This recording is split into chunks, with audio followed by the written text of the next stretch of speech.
Blizzard has teased 18 card buffs that are going to be coming soon to Hearthstone. Well, everybody's excited about it. I'm afraid I'm going to have to poop on this party because they really may not make a difference to the game, and I'm going to explain why. Now, before we go any farther, I want to ask you the question, what makes a Hearthstone card powerful? Now, the answer to that question, it's the text in the text box. This is where the power of the card is going to come from, and it's followed pretty closely by the mana cost of the individual card. So if a card has really strong text, sometimes it can be held back by being a little bit too expensive, and if it's a little too cheap, then maybe that card is overpowered. Significantly less important in most cases is the attack and the health that's on the card itself. So what we're really concerned with is the text that's in the text box. And a lot of times when Blizzard buffs cards, it's actually a change to the mana cost, it's a change to the attack, to the health, but they don't actually play around with the text box all that much. They don't change the text box, then the change a lot of times really just isn't that relevant. So here we have the 18 cards that are going to be receiving buffs. What you see here is the cards as they are in the game. We're not going to get details on what the buffs are until later in the week. So when you look at these cards, I want to talk about Battlefield Necromancer and Bone Guard Commander at the same time. You can see that they both summon a Risen Footman, so it's a pretty straightforward buff that this Risen Footman would be a 2/2. You can actually see that somebody mentioned that here in a reply to Ben Hearthstone's tweet. And it makes sense, that would be a good buff, but realistically, Battlefield Necromancer summoning a 2/2 instead of a 1/2, is that going to make Unholy DK a really good deck in the meta? Not really. Is it going to make Bone Guard Commander good? Is all of a sudden this going to make a Blood DK really, really good? Not really. Yes, it is a one-attack buff. It's technically a buff to the card, but it doesn't all of a sudden make the card really good, and it doesn't make the deck that it goes into really playable. Taking a look at Unholy Frenzy, choosing a new minion, your minions attack it, resummon any that die. I feel like this probably gets cheaper. I'm going to guess that it goes to 2 mana, but even if it goes to 1 mana, for a 1 Unholy Rune card, I don't think you want this card in your Unholy deck anyway, so I don't really see that it's going to make any difference whatsoever. These are actually the most interesting of the buffs that I can see, specifically because there's 5 in a single class. Asvedin the Grand Shield, cast a copy of the last spell your opponent played. Generally speaking, the card's not that good. You don't necessarily want to be casting the same card that your opponent cast. If you can copy, some kind of card draw, then it could be good if you can draw a lot of cards. But again, we're paying 3 mana for this, and we don't really care about the 3/3 body. If they change this text box to discover a spell that your opponent has played this game and then cast it, that gets significantly stronger because now you have options. But just repeating the last spell that your opponent played, really not all that good in a lot of cases, and it's kind of comparable to the Rogue card, Vanessa Van Cleef, where you can actually get a copy of the minion that your opponent played. Hasn't been all that powerful in the past in Rogue, so I don't expect that to be all that powerful going into the future with this card in Warrior, unless they make this a Discover. If they change this to a 3/4, it's probably not all that good. I can't imagine they're going to change the mana cost, but I don't think it's very impactful. Taking a look at Last Stand, draw a taunt minion, double its stats. Again, they could take this to 3 mana. They could probably take it all the way down to 2 mana. It's really just not relevant. Piles of stats in Hearthstone don't do anything. There's so much removal in the game now. In order for a minion to actually be good, it's going to have a keyword such as stealth, such as rush, such as charge. Taunt, again, really not all that relevant. We would expect that minion to be removed no matter how big the stats are, just because removal in Hearthstone has become significantly more powerful. When I think about this card, the only thing that comes to mind that could actually make this good is the Warrior card, Silver Fury Stalwart. Just because that card does have rush, and because it's not able to be targeted by spells or hero powers, potentially that becomes really good if we're able to hit that card specifically with Last Stand. Now again, if they update this text box to make it a Discover, the card gets significantly better, but without a change to the text box, again, I don't think this card is really doing anything or going anywhere. Disruptive Spellbreaker, this card is actually potentially really interesting in my opinion. At the end of your turn, your opponent discards a spell. This is a pretty powerful text box. The problem is, this card doesn't live long enough to really do anything. So if the buff here is just a simple change, they make it 4 mana and it's a 4/5, I don't think that does anything. You discard one of your opponent's spells and then the card dies.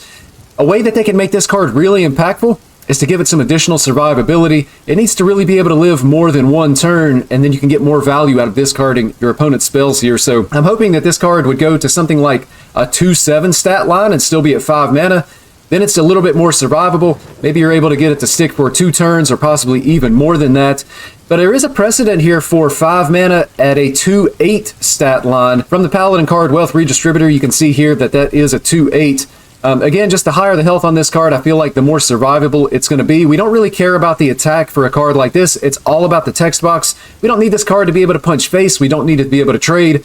We need to be able to discard our opponent's spells for more than just one turn for this card to have an impact. Taking a look at Nelly here, there's a path that they could actually revert Nelly so that all of the discovered pirates are only 1 mana.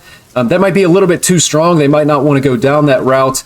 It could just be a simple mana change on Nelly here. Maybe you make this a 6 mana 5/5 Discover Pirates. I don't think that card goes anywhere. They're going to have to make a change to the text box for this to be relevant. Remornia, actually a really great text box here. So depending on what they do with this card could get significantly better. Pretty straightforward here if they could make this 6 mana. This is really almost like the warrior version of Krakatoa. Makes sense for this to go to 6 mana. If they make it even cheaper, they probably have to adjust the stat line, but if it goes down to like a 5 mana, 4/7 or 4/8, then potentially we're really talking about a really strong card here. But again, text box is pretty good, maybe just a little bit too expensive. So potentially these as an entire package with the right changes maybe makes Warrior good. We take a look at the Vengeful Walloper here. I mean, I feel like they could take this down to 5 mana and it's probably still not played. 5/5 Rush for only 3 mana that comes down on turn 3 is really good, but it does have the condition of having to play an Outcast card on turn 1 and turn 2 for that Demon Hunter deck. This is almost like the Demon Hunter version of the Wildpaw Knoll that's going to be getting nerfed in this patch, but it's probably not good enough again to see meaningful play here. I don't think that really does anything. Wither, if they reduce the mana cost on this, the card still isn't going to be that good. If they change the text box to each friendly minion steals 1 attack and health from it, then I think you're potentially talking about a card that could see some play, maybe in like an aggro druid, a board-based druid deck. But again, it might just not be enough to actually change things in Hearthstone as they are now. Text box might actually just be a little bit too weak. If all they do is make this 1 mana, forget about it. The card's not going to be doing anything. Time Warden here for Paladin. A decently strong text box here. Until the end of your turn, dragons you summon gain Taunt and Divine Shield. That's until the end of your next turn. So that text box is decently powerful for a board-based Paladin deck. If all they do is reduce the mana here, the cheaper this card goes, even if they reduce the stats, the more powerful it is. If they make this like a 2 mana 2/3, then potentially the card is getting really good because you spend less mana on this card. That gives you more mana to be able to play this turn on summoning dragons, and of course you have the following turn as well to be able to summon dragons, give them Taunt and Divine Shield. But again, it feels like a buff to this card, likely just going to fall flat. The mage buffs really feel kind of weird to me. I don't think that anybody's going to care about these. Vast Wisdom, maybe they make this 2 mana, but discovering 2 spells that cost 3 mana or less and changing their costs, it's kind of a mixed bag. Sometimes it's really good, sometimes it's not really good. Paying 2 mana for this, I still feel like you don't feel all that great about it, and so I don't think a buff to this card is going to do anything whatsoever. And Energy Shaper here, potentially again, if they mess with the text box that are cost 3 more, but they still keep their original cost, maybe Casino Mage gets good enough to be played where you're not just like throwing away all of your ranks. So again, maybe opening up the possibility of a fun deck, but probably not a competitive deck that you're going to be able to climb with on the ladder. I feel like this buff likely irrelevant. We've got a few priest buffs here. Again, I feel like these buffs are likely going to be irrelevant. Haunting Nightmare, maybe they make the card itself a 3/4, maybe it summons a 3/4, but I don't think this really does anything for priest. And I don't think that the card necessarily sees any play going forward, even if it is buffed, again, unless they do something really interesting with the text on a card here. Death Rattles can be silenced. Maybe they take away the Death Rattle, so that it's a battle cry. Maybe they change this to a battle cry. That could make it a little bit better. But again, I just don't see it doing a whole lot without a change to the text box. They make this a 3/4. It's a worthless buff. Yes, it's technically buffed, but it's not going to be doing anything. Bone Collar, likely this is just going to be a stats buff. And again, I feel like that doesn't do anything. And High Cultist Basilisk, again, probably a stat buff. Maybe they make this a 4/5. The Battle Cry, decently strong, but there's really not a priest deck that can take advantage of it, so I don't think that this is really going to be doing anything. And then we see here the Warlock actually getting a couple of buffs as well. Infantry Reanimator, I think maybe they could probably take this as low as like a 4 mana. The text, not all that great. I don't think Warlock has any great undead minions, certainly just not very many good neutral undead minions. So I don't think that this card's really going to be going anywhere if all they do is change the mana cost, and even if they update the stats a little bit, the card's just not that great.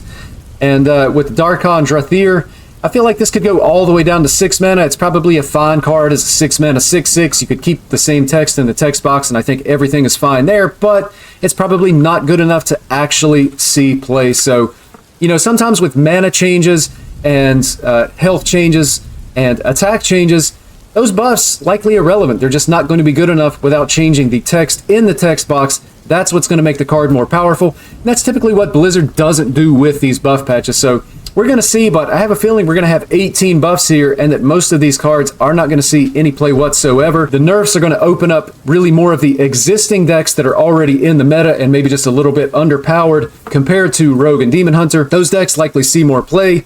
Decks that are on the receiving end of buffs, probably still just not going to be good enough. As soon as we get details on the patch, my next video after that is likely going to be a few theory crafted decks. If you're interested in that, definitely hit that subscribe button. Thank you so much for watching. I'm Uncorrupt.